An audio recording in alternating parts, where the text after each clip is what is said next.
Greetings to our speakers, our panelists, and the viewing audience. And happy Greater Mother's Day.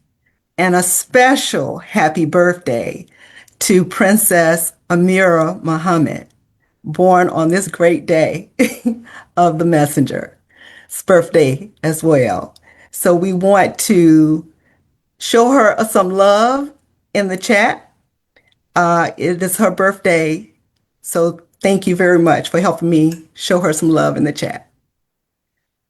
So today we gather to honor a great visionary, a great builder, a great awakener, the Honorable Elijah Muhammad, whose life works and wisdom gave us a blueprint for freedom that still calls to us today.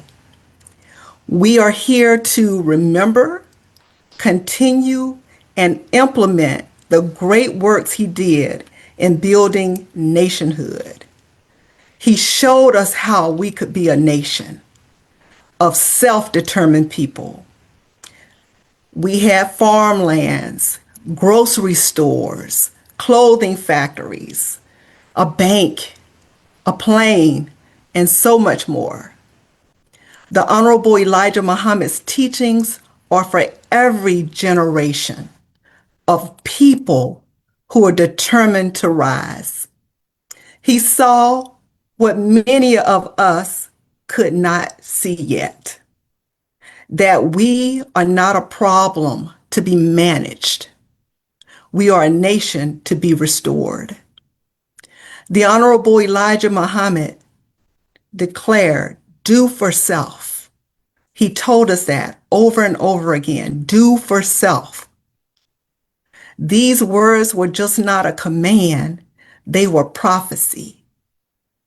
We are here now to bring that prophecy to fruition. Do for self and live free with dignity, wealth, and prosperity for generations to come. He taught us to feed ourselves, educate ourselves, protect ourselves, and govern ourselves. He knew that no people could ever be free while depending on those who enslaved them. He showed us that freedom was not a dream, it was a plan rooted in divine wisdom, discipline, and self-knowledge. He reminded us that we had once been a mighty people, builders of civilizations, masters of science and art, before the chains, before the slave ships, before centuries of dehumanization. Chattel enslaved ancestors were stripped to nothingness. And the Honorable Elijah Muhammad dared to say, we could be mighty again. If only we would unite and do for self. So here we stand, generations later, carrying both the scars and the strength of our ancestors. We are the descendants of those who endured chattel enslavement, who built the economies of other nations, yet we own nothing of our own as a people.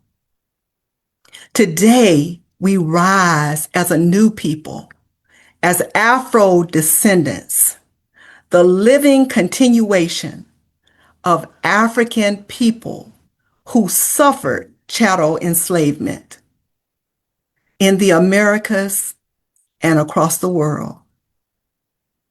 Our identity, Afro Descendant, is our great unifier. It transcends religion. It transcends geography. It transcends all the divisions that were engineered to keep us apart. Whether you pray in the mosque, whether you pray in the church or a temple or in the quiet of your mind, you are Afro Descendant. Your blood carries the same rhythm of resilience that mine carries.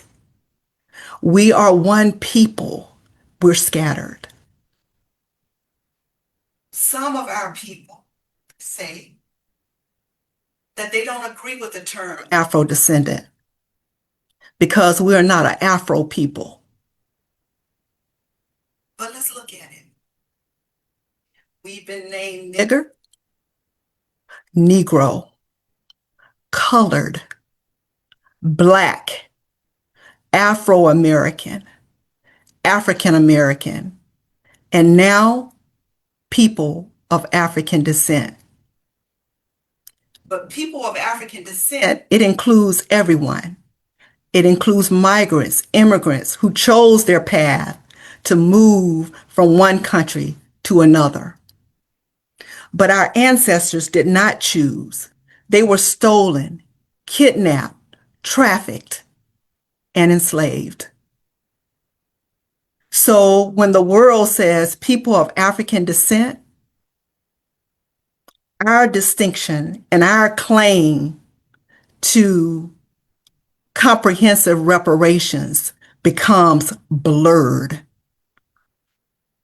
My husband once told me that a white woman he worked with said that she was more African American than he was because she was born in Africa and now live in America.